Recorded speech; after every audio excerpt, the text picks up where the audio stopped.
여러분, 유럽에 500년 만에 가뭄이라는 그야말로 최악의 상황이 터졌습니다. 여러분, 이 라인강의 수위를 보세요. 8월 11일 기준인데요. 48cm까지 떨어졌습니다. 48cm까지요. 48cm라면 여러분, 그죠? 예. 강을 그냥 걸어서도 건널 수 있다는 이야기가 되는 거예요. 그러면 배가 다닐 수 있을까요? 48cm까지는 배가 다닐 수 있다고 합니다. 그런데 이거보다가 더 떨어지면 배도 다니지 못할 만큼 수위가 떨어진다는 얘기입니다. 여러분, 이거 한번 보세요. 떨어져도 너무나 많이 떨어졌지 않았어요? 물론 모든 지역이 뭐 48cm 이렇게는 안 되겠지만, 예, 독일에 보시는 것처럼 카우버 유역의 수위입니다. 그만큼 지금 심각하다는 이야기예요. 그래도 1월부터 보면 그렇게 최악까지 떨어지지는 않았는데 말입니다. 이대로 가면 며칠 내에 30cm 미만으로 더 떨어질 수도 있다, 이런 이야기가 나옵니다. 결국 말입니다. 이게 운송회사들의 바지선이 이제 더 이상 다닐 수 없게 된다, 이런 얘기가 되는 겁니다. 이렇게 되면 여러분, 예, 농작물은 어떻게 될까요? 농작물은 그야말로 말입니다. 난리가 날 수밖에 없습니다. 독일만 이런 게 아니에요. 지금 이탈리아 같은 경우도 포강의 유수량이 평상시의 10분의 1 수준으로 떨어졌고요. 그러면 옥수수나 쌀을 생산하는데 타격 굉장히 크지 않겠습니까? 프랑스도 마찬가지입니다. 루아르 강이 상황이 결코 다르지 않습니다. 거의 말입니다. 루아르 강도 지역에 따라서 틀리지만 그냥, 예, 수위가 뭐 2m, 3m까지 지금 떨어졌다고 하는 데가 엄청나게 많으니까 말입니다. 심지어 말입니다. 노르웨이 같은 경우는요, 전력 생산량의 90%를 수력발전에 의존하거든요. 그리고 이렇게 생산된 전력을 유럽 각국에다 팝니다. 그런데 지금 이대로 가면 수위가 낮아져서 말입니다. 전력 수출까지도 하지 못한다, 이런 얘기가 나올 정도입니다. 이 정도면 여러분, 지금 유럽의 위기가 얼마나 심각한지 알 수 있을 겁니다. 실제 말입니다. 예, 유럽연합 집행위원회의 연합연구센터에서 실제로 조사한 것을 보면 지금의 가뭄이 말입니다. 500년 만에 가장 최악이라고 이야기합니다. 예, 지금 2018년 가뭄이 있을 때만 하더라도 뭐 가뭄이 최악이다, 그런 이야기를 썼는데 그때보다가 지금 상황이 더 심각하다, 이렇게 이야기합니다. 문제는 앞으로도 이게 비가 내리지 않을 가능성이 굉장히 높다는 사실입니다. 그렇게 되면 여러분, 이제 수위는요 더 내려갈 수밖에 없습니다. 더 내려갈 수밖에.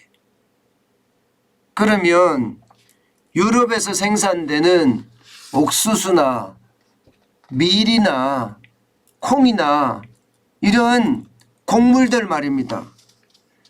지금 예상대로 가면 생산량이 적어도 말입니다. 적어도 7% 이상. 좀 더 많이 가면, 예, 최악의 상황 20%도 넘게, 예, 이게 떨어질 수도 있다, 이렇게 이야기합니다. 실제 유럽에서도 말입니다. 히트플레이션이 온다, 이런 이야기합니다. 히트플레이션이 더위 때문에 인플레이션이 가중되는 것. 사실 더위라는 것을 다르게 표현하면 가뭄이잖아요. 가뭄 때문에 지금 농작물이 다 말라 죽어서 결국 말입니다. 최악의 상황이 되는 것, 이것은 말입니다. 이미 유럽에서도 예상하고 있는 겁니다. 지금 이대로 가면 말입니다. 유럽 전역은요, 최악의 상황으로 갈 수도 있다, 이런 얘기까지 나오고 있어요. 그 정도의 가뭄이 심각하다는 거예요. 여기저기 산불 나는 것은 어쩌면 말입니다. 당연하고 말입니다. 그러니 이게 자칫 잘못하면 그나마 지금 세계 식량 가격 지수가 큰 폭으로 떨어지고 있었거든요. 여러분도 보시는 것처럼 진짜 큰 폭으로 떨어지고 있었습니다. 지난 5월까지만 하더라도 157.9였거든요. 3월에는 159.7로 세계 식량 가격 지수가 사상 최고치였습니다. 그러던 것이 7월에 140.9까지 떨어졌단 말입니다. 그래서 세계 인플레이션은 좀 줄어들지 않겠느냐. 원자재 가격의 폭등, 특히 곡물 가격의 폭등이 좀 나아지지 않겠느냐. 이렇게 예상을 했어요. 밀값도 그렇고 옥수수값도 그렇고 콩값도 그렇고요. 그런데 유럽에 이렇게 최악의 가뭄이 덮치니까 이건 모르겠는데 이대로 가다가는 또 한 번의 위기가 닥칠 가능성이 있는데 이런 전망까지 지금 나오고 있는 실정입니다. 문제는 여러분, 유럽이 500만 년 만에 최악의 가뭄이라고 이야기하잖아요. 그런데 다른 것도 지금 마찬가지입니다. 세계 3대 곡창지대라고 하는 곳에 생산량이 지금 급감하고 있습니다. 우크라이나는 그렇다고 치자고요. 전쟁이 났으니까. 지금 현재까지 보면요. 밀 생산량이 35% 정도, 옥수수 생산량이 54% 정도 줄지 않겠느냐, 이렇게 지금 예상을 하고 있고요. 이 캘리포니아 있잖아요. 캘리포니아. 남서부 지역 말입니다. 미국이요. 미국 남서부 지역에 20년 이상 가뭄이 지속이 되고 있어서 밀 수확량이 21% 줄어든다. 옥수수도 4.3% 줄어든다. 이렇게 이미 예측을 하고 있습니다. 아르헨티나도 마찬가지입니다. 남부 판파스 지역의 가뭄이 심해서 밀 생산량이 평소보다 10% 정도 감소할 거다. 이렇게 예상합니다. 그러면 여러분, 유럽 전역이 500년 만에 가뭄으로 그야말로 생산이 제대로 이루어지지 않는데 세계 3대 곡창지대도 여러 가지 이유로 결국 말입니다. 생산량이 급감한다는 이야기잖아요. 이렇게 되면 이 상황은 여러분 예상했던 것보다가 훨씬 심각한 식량 위기가 오지 않겠느냐, 이렇게까지 예상을 합니다. 앞서 제가 보여드렸던 것처럼 지난 3월에 159.7이라는 것은 세계 식량 위기를 맞았다, 이렇게 이야기를 할 수가 있거든요. 이때를 1차라고 본다면 지금 2차 식량 위기는 이게 올해는 안 올지 모르겠지만 내년에는 온다. 왜냐하면 지금까지 생산량은 그만큼 생산이 돼 있어서 저장이 돼 있지만 결국 말입니다. 내년에는 수확량이 줄어들기 때문에 저장할 수 있는 양도 그만큼 줄어들지 않겠느냐 하는 게 현재까지의 예상입니다. 그렇게 되면 여러분, 개도국도 진짜 어려운 식량 위기를 겪겠지만 이게 대한민국도 심상치 않습니다. 여러분 이거 한번 보세요. 우리나라 곡물 재고 현황입니다. 2017년까지만 해도 450만 톤 정도 보관을 항상 재고가 있었거든요. 2018년에도 410만 톤이에요. 그런데 2019년에 보세요. 260만 톤이죠. 2020년에도 260만 톤이에요. 2021년 300만 톤이라고 예상을 하고 있지만 실제 얼마나 재고가 있는지 정확하게 알지는 못합니다. 그리고 올해는 340만 톤이 된다고 이야기를 해요. 그러나 이거 예측치에 불과하고 잠정치에 불과합니다. 실제 말입니다. 제가 여러분들에게 늘 말씀드렸던 거 있죠. 문재인 대통령이 이게 경제를 터부시했다고 말입니다. 이념에 사로잡혀서 경제를 완전히 망쳐놨다고요. 만약에 여러분 2019년에 곡물 재고를 예년처럼만 가지고 왔었다면 그나마 물가가 이렇게까지는 폭등 안 했을 거다 이런 예상들도 많이 합니다. 2020년도 보세요. 2020년도 곡물값 되게 쌌거든요. 그때는 여러분 국제 유가가 마이너스까지 내려갔을 때니까 이때 곡물을 많이 확보를 해뒀어야 돼요. 이미 말입니다. 2020년대 들어와서는 식량위기 온다는 이야기가 이미 나왔거든요. 그런데도 정부는 움직이지 못했습니다. 정부는. 전 그래서 2020년도에 곡물 재고량을 좀 늘려놨으면 했는데 과연 2021년, 2022년에 제대로 대응이 됐을까? 이것도 한번 더 봐야 되는 문제고요. 만약에 220만 톤, 260만 톤 이렇게 적어지면 여러분 예상외로 우리에게도 식량위기라는 게 여러분 옛날처럼 못 먹고 살다는 이야기는 아니지만 우리에게는요 가격에 대한 폭등이 올 수 있다는 거예요. 가격에 대한 폭등이 충분히 그렇게 지금 예상이 됩니다. 재고가 340만 톤, 300만 톤 하더라도 예년에 비해서 적어도 110만 톤, 많게는 150만 톤이 적잖아요. 그렇기 때문에 가격이 올라갈 수밖에 없고요. 더 심각한 것은요. 여러분 보시다시피 미래 자금률은 0.7%밖에 안 됩니다. 옥수수도 3.3%밖에 안 되고요. 대두, 콩도 26.7%밖에 안 됩니다. 그나마 쌀 정도는 자급자족하고 있습니다.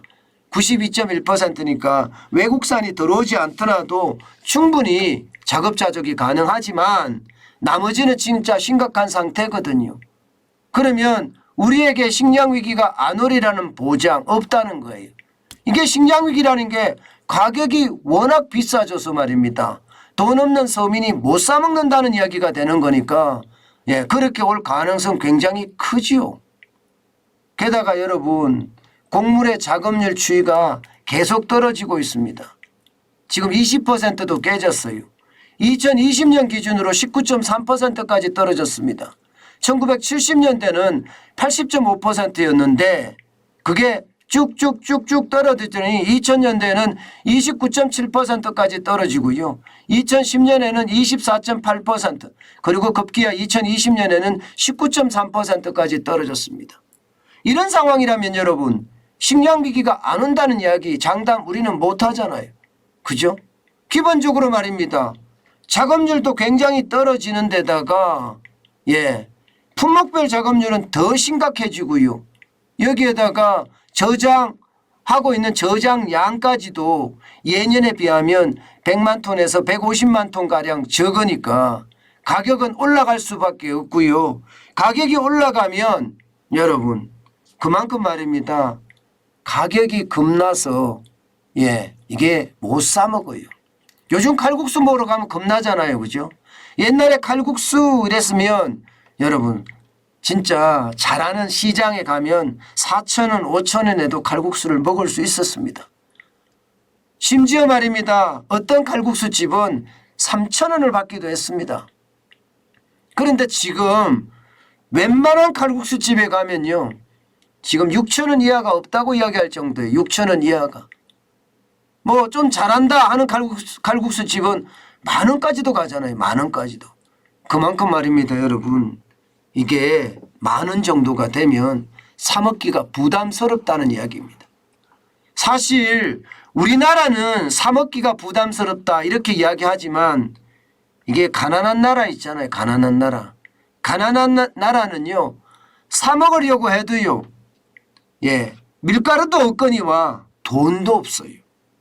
그래서 우리는 가격이 비싸져서 우리가 겁나서 못 사 먹는 거. 이게 식량위기라면 개발도상국이나 후진국은요. 너무 가격이 비싸져서 식량을 수입 못해서 이게 식량 위기가 닥치는 그런 최악의 상황을 맞을 수도 있습니다. 지금 이상기후가 그만큼 말입니다. 전 세계를 강타하고 있고요. 또 전쟁이 지금 식량 위기를 더 빨리 끌어당긴다, 이런 생각을 저는 또 한 번 해봅니다. 여러분, 이게 농사 정책도요, 농업 정책도 이제는 옛날처럼 해서는 안 될 것 같습니다. 뭔가 전략적으로 해서요, 뭐 자급자족까지는 좀 어려울지 모르겠지만, 지금 자급률을 많이 높여가는 것 굉장히 중요한 이게 안보일 거라고 생각합니다. 그만큼 말입니다.